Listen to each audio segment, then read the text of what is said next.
àllarba 26 octobre 2022 jumaay Touba bi 21h30 jotee lamp yi jekki-jekki daal di kamaj daal di fay. ba 23h40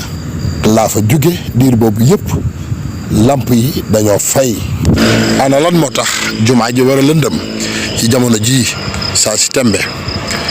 lamp yi ñuul yi nga xam ni ñoo wër jumaa ji ñoo jekki-jekki daal di fay benn partie bi maanaam wetu kër Serigne Fallou kër Serigne Abdou Borom Dër bi kër Serigne Abdou Lahat foofii la courant bi jekki-jekki ni may dem yoonam waaye wetu kër Serigne Saliou sëñ Dame Atta Cheikh Murtada ma ngay am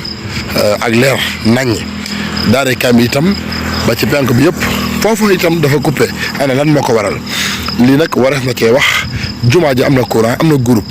su fekkee dafa paane warees na cee taxaw ci nu mu gën a gaawee li ñu nemmeeku nag mooy weer yi yëpp dañuy gis lamp yu wër jumaa ji di fay ñu jàpp ni nag li gën a gànjaru ci àdduna wala bokk ci jamono bokk na ci jumaay Touba kon coupure courant wala lamp yi fay waru faa am ba lëndëm gii ku la ko wax sax tem nga weddi ko bu dul ni da nga koo gis. kan moo yore responsabilité wu lamp yu wër jumaa ji ana Muxaddamatul Xidma ana mairie bu Touba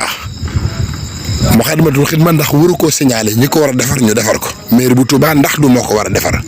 su fekkee dañoo gàntal wala boole wuñ taxas ak morom ja ndax Touba ca kanam nag waru cee amal ay matukaay xam nañ ni lenn ci dëkk bi lu jëm ci lamp yi bu ko Touba ca kanam bëggee defar da ciy am ay gàllankoor ci mairie bi loolu war naa jeex. jamono ju Touba ca kanam di leeral dëkk bi ba muy leer nañ amul buntu ngir mën a leeral li wër jumaay Touba